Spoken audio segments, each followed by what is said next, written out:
ٹھیک تعریف ہو، ہاللیلویہ۔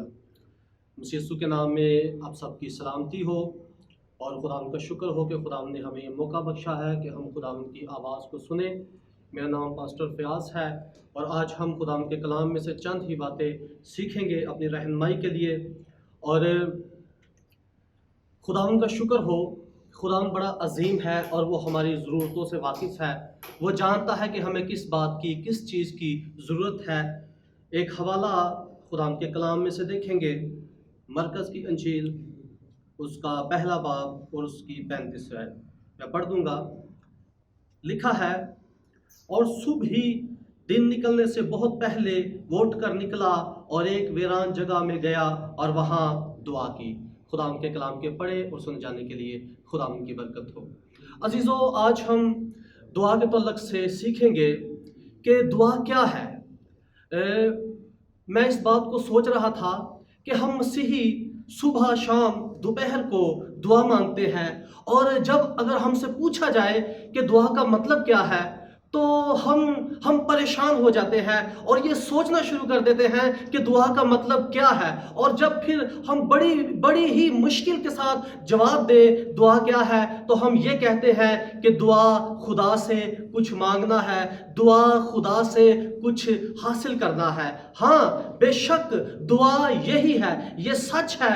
دعا یہ ہے کہ ہم خدا سے کچھ نہ کچھ حاصل کرتے ہیں، یہ دعا ہے کہ ہم خدا سے مانگتے ہیں، لیکن یہ پوری دعا نہیں ہے، یہ دعا کا ایک حصہ ہے۔ اگر ہم اس بات پر غور کریں اور سوچیں کہ دعا کیا ہے، تو میں سمجھتا ہوں دعا کا مطلب ہے خدا سے باتیں کرنا۔ آمین۔ جب کبھی ہم دعا مانگتے ہیں تو ہم یہ کہہ سکتے ہیں کہ آؤ خدا سے باتیں کریں۔ دعا خدا سے باتیں کرنا ہے، اور دعا کرنا بہت ہی اہم ترین ہے۔ بعض دفعہ ہم دعا کو اس طور سے نہیں لیتے جس طور سے ہمیں لینا چاہیے۔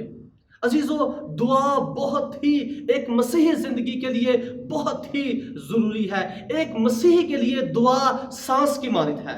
جب ہم دعا مانگتے ہیں تو ہم روحانی طور پر زندہ رہتے ہیں، اور پھر دعا خدا کے ساتھ تعلق رکھنا ہے، خدا کے ساتھ رشتے میں آ جانا ہے، خدا کے ریلیشن میں آ جانا دعا ہے۔ اس لیے دعا کو ہم نے کبھی بھی نظر انداز نہیں کرنا، بلکہ ہم نے دعا کی قدر کرنی ہے۔ اور پھر ہم نے جو حوالہ پڑھا، اس حوالہ میں یسوع مسیح دعا مانگتے ہیں، اور وہ دن نکلنے سے بہت پہلے اٹھتے اور جاتے اور خداوند کی حضوری میں دعا مانگتے۔ یعنی ہم اس بات سے سیکھ سکتے ہیں کہ دعا ہمارے لیے بہت ہی ضروری ہے، اور دعا ہم مسیحوں کے لیے ایک عظیم ترین ہتھیار ہے۔ اور جب ہم اس ہتھیار کو استعمال کرتے ہیں، اور جب ہم اس ہتھیار کو استعمال کرتے ہیں، تو ہم دشمن کے ان قلعوں کو جو دشمن ابلیس نے ہماری زندگی میں بنائے ہوتے ہیں، ہم دعا کے وسیلہ سے ابلیس کے بندھنوں کو، قلعوں کو ڈھا دیتے ہیں۔ آمین۔ دعا بہت ہی اہم ہے، اور بائبل مقدس میں بہت سی ایسی شخصیت ہیں جنہوں نے خداوند سے دعا مانگی اور خداوند نے ان کو جواب دیا، کیونکہ خدا کے کلام میں لکھا ہے، خدا یہ کہتا ہے، مجھے پکار تو میں تجھے جواب دوں گا۔ خداوند نے جواب دیا، اور خدا آج بھی جواب دینے میں قادر مطلق ہے۔ ہاللیلویہ۔ اس لیے کہ ہمارا خدا زندہ خدا ہے، اور خدا کے کلام میں لکھا ہے، خدا کے پاس آنے والے کو یہ ایمان لانا چاہیے کہ وہ موجود ہے اور اپنے طالبوں کو بدلا دیتا ہے۔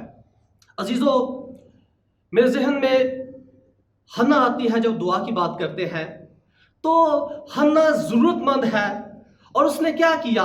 اس نے اپنی ضرورت کو پورا کرنے کے لیے اس نے کیا کیا؟ وہ خداوند کی حضوری میں گئی، اور وہ ہیکل میں خداوند کے قدموں میں آتی ہے، اور وہ زار زار روتی ہے، اور اس دعا کے وسیلہ سے خدا نے اس کو سمیل عطا کیا۔ آمین۔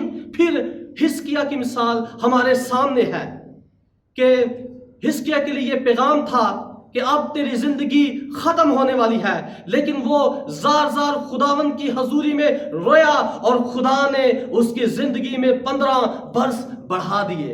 آمین۔ سو دعا بہت بڑے بڑے کام کرتی ہے، اور دعا ایک عظیم ترین ہتھیار ہے، اور ہم نے ہر روز اس ہتھیار کو استعمال کرنا ہے۔ میں ایک کتاب میں مارٹن لوتھر کے بارے میں پڑھ رہا تھا، اور مارٹن لوتھر کہتا ہے، میں اتنا مصروف ہوں کہ جب تک 2 گھنٹے دعا نہ کروں میری مصروفیات ہی ختم نہیں ہوتی۔ عزیزو دیکھیں یہ کیسی بات ہے، اور ہم کیا کہتے ہیں؟ شاید ہم یہ کہتے ہیں ہم اتنے مصروف ہیں کہ ہمارے پاس دعا کے لیے وقت ہی نہیں ہے۔ عزیزو اگر ہم اپنا وقت خدا کو دیں گے تو خدا ہمیں برکت دے گا، خدا ہماری زندگی میں معجزہ کرے گا، اور خدا ہمیں شادمانی اور خوشی عطا کرے گا۔ آمین۔ اور بے شک خدا دعا کو سنتا ہے اور دعاؤں کا جواب دیتا ہے، لیکن بعض دفعہ ہم یہ کہتے ہیں ہم تو سالوں سے دعا مانگ رہے ہیں، ہم نے بہت دعائیں مانگی ہیں، ہم نے روزہ رکھا ہے، لیکن آج تک خدا نے ہماری دعاؤں کا جواب نہیں دیا۔ عزیزو اگر ایسی بات ہے کہ ہم سالوں سے دعائیں مانگ رہے ہیں اور ہمیں ہماری دعا کا جواب نہیں مل رہا، تو سوچنے کی ضرورت ہے، غور کرنے کی ضرورت ہے کہ کیا وجہ ہے کہ خدا ہماری دعا کو نہیں سن رہا؟ کیا ہم خود ہی اپنی برکت میں رکاوٹ تو نہیں بن گئے؟ مجھے یاد آتا ہے خدا ان کے کلام میں حوالہ یعقوب کے خط میں لکھا ہے، مگر ایمان سے مانگے اور کچھ شک نہ کرے، کیونکہ شک کرنے والا سمندر کی لہروں کی مانند ہے۔ عزیزو دعا میں رکاوٹیں ہیں، اور 4 دعا میں ایسی بڑی رکاوٹیں ہیں، جب تک ہم ان رکاوٹوں کو ختم نہیں کریں گے کبھی بھی ہماری زندگی میں معجزہ نہیں ہوگا۔ نمبر 1، ایمان سے مانگے۔ لکھا ہے ایمان سے مانگے اور کچھ شک نہ کرے، کیونکہ شک کرنے والا سمندر کی لہروں کی مانند ہے۔ اگر ہماری زندگی کے کسی بھی حصہ میں شک ہے تو اس شک کو اپنی زندگی سے نکال دیجئے اور ایمان سے خداوند کی حضوری میں دعا مانگے، اور یقین کریں کہ خدا ہماری دعاؤں کو سنے گا، اور نہ صرف سنے گا بلکہ ہماری دعاؤں کا جواب دے گا۔ اور پھر دعا کی جو دوسری قسم ہے رکاوٹ کی، جب ہم دعا مانگتے ہیں تو ہماری دعا سنی نہیں جاتی۔ خدا کے کلام میں لکھا ہے، تم مانگتے ہو اور پاتے نہیں، اس لیے کہ بری نیت سے مانگتے ہو تاکہ اپنی عیش و عشرت میں خرچ کرو۔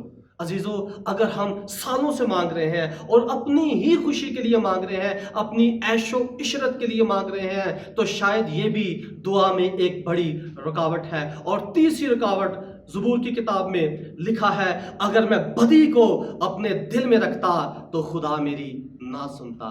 عزیزو سوچئے، ہم سالوں سے دعائیں مانگ رہے ہیں، اگر جواب نہیں مل رہا تو سوچنے کی ضرورت ہے کہیں ہمارے دل میں بدی تو نہیں ہے، کیونکہ خدا کے کلام میں لکھا ہے خداوند ان سب کے قریب ہے جو اس سے دعا کرتے ہیں۔ پھر آگے لکھا ہے یعنی ان سب کے قریب ہے جو سچائی سے دعا کرتے ہیں۔ ضرورت ہے کہ ہم اپنے دل کو پاک کریں اور خدا ہماری زندگی میں آئے، اور یقیناً خدا ہماری زندگی میں معجزہ کرے گا، خدا ہماری دعا کو سنے گا۔ عزیزو یاد رکھے، اس سے پہلے کہ ہم خدا کی طرف ایک قدم بڑھانے کا سوچے، خدا خود آگے بڑھے گا اور ہمیں تھام لے گا۔ سو ضرورت ہے کہ ہم دعا کے ہتھیار کو استعمال کریں۔ اور پھر چوتھی رکاوٹ جو بہت بڑی رکاوٹ ہے ہماری دعا میں، ہم کلیسیا میں بڑے ایماندار نظر آتے ہیں اور ہم بڑی دعا مانگتے ہیں تو بھی ہماری زندگی میں معجزہ نہیں ہے، تو بہت بڑی رکاوٹ ہے عزیزو، اور وہ رکاوٹ یہ ہے کسی کو معاف نہ کرنا۔ اور یسوع مسیح نے کیا کہا؟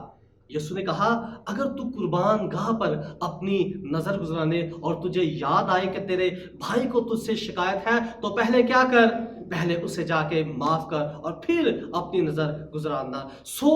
معاف نہ کرنا دعا میں بہت بڑی رکاوٹ ہے. اور یاد رکھے اگر ہم سالوں سے دعا مانگ رہے ہیں اور ہم معاف نہیں کر رہے تو ہماری دعا کبھی سنی نہیں جائے گی. جب ہم دعا مانگتے ہیں اور معاف نہیں کرتے تو جانتے ہیں ہم کیسے دعا مانگتے ہیں. ہم ایسے دعا مانگتے ہیں, ہم اپنی مٹھی کو بند کر لیتے ہیں اور کہتے ہیں خدا معجزہ کر, خدا برکت دے.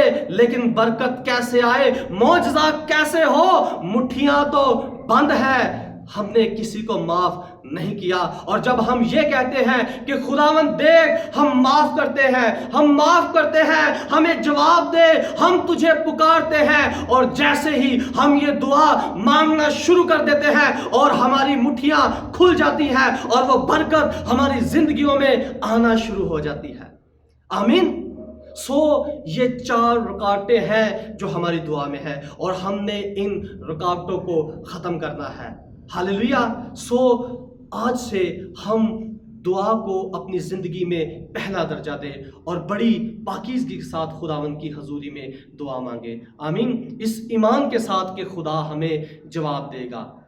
خدا کے کلام میں لکھا ہے اب ایمان امید کی چیزوں کا اعتماد اور اندیکھی چیزوں کا ثبوت ہے. آمین. خداوند آپ سب کو برکت دے مسیح یسوع کے نام پہ. آمین.